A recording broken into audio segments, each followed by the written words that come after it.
on. We like to take you back to the Old Testament time when Ahab, son of Omri, was the king of Israel, and Elijah, one of the greatest prophets of all time. They were not the best of friends. King Ahab was an evil king, and he did everything against the will of God. King Ahab even set up an altar for Baal, and Baal made an Asherah pole. But Elijah, a devout man of God, did not like any of this. Now God sent a punishment to the king and people of Israel. God said, "There will be neither dew nor rain in the next few years, except at my word." The drought conditions were continuing to get worse. There was hardly any water to be found anywhere. The creeks had dried up long ago, and the rivers had become patched with mud puddles. Food was scarce for people and for animals. The people of Israel still had turned their backs on God and were worshipping false gods. Ahab was getting impatient and angrier with the troublemaker, Elijah.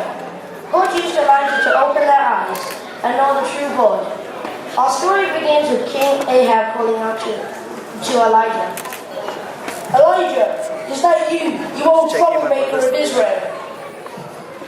I have not made any trouble for Israel. You have been leading the people away from God and causing all the trouble yourself. You have abandoned the Lord's command and followed Baal. How dare you talk to me like that? I am the king in this land. I can talk to you like that because I am a prophet of God, and I am calling you out for a showdown, Ahab. Summon all your prophets of Baal and meet me up on top of Mount Carmel for a contest.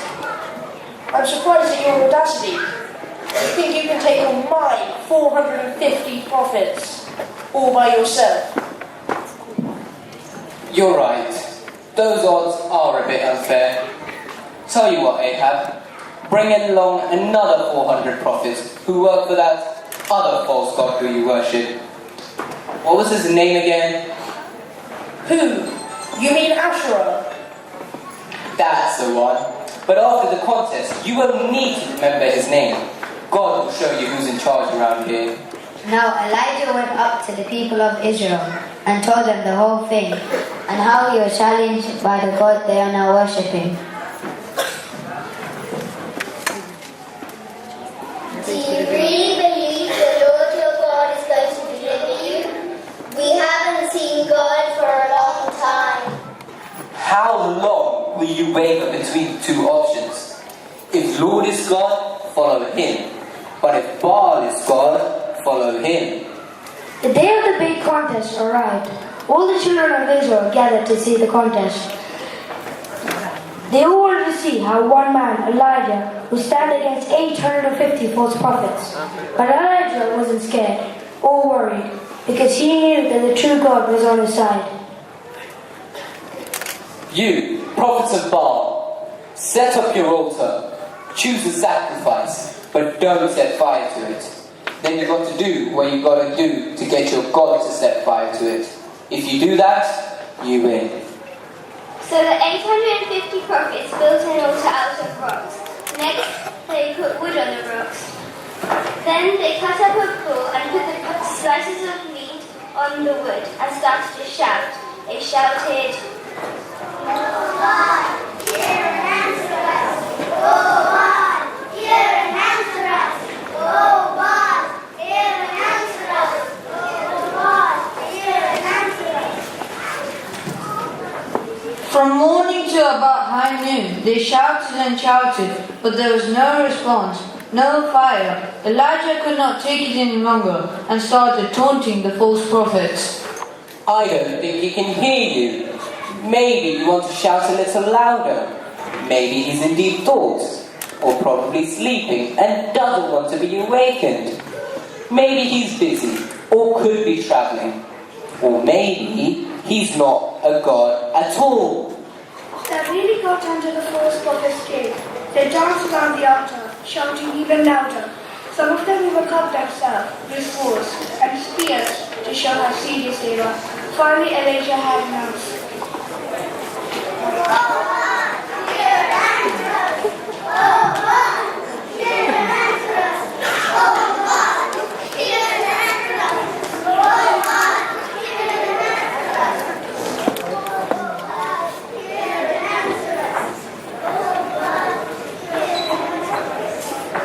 Enough of your shouting and dancing. You're wasting my time, and yours too.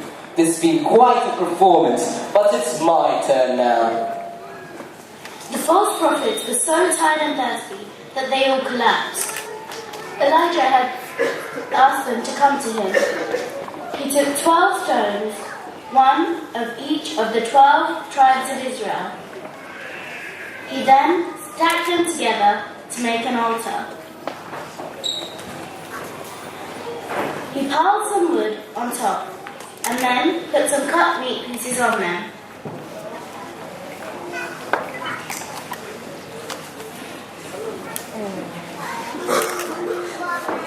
Then Elijah dug a ditch around the altar and had some children of Israel pour 4 jugs of water over the altar 3 times.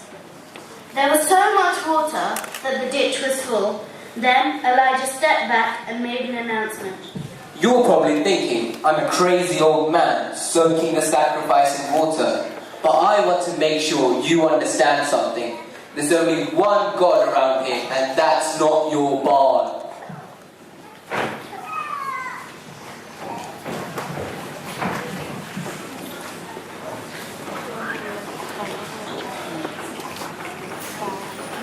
Elijah raised his hands towards the sky and prayed.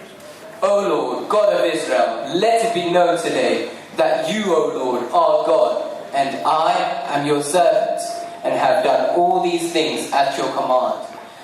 Answer me, O Lord, answer me, so these people will know you, O Lord, are God. At once, God sent fire from the sky. Not only was the sacrifice burned up, but also the wet wood, the 12 stones, the soil around the altar, and every drop of water. At this sight, the children of Israel prostrated on the ground and worshipped God.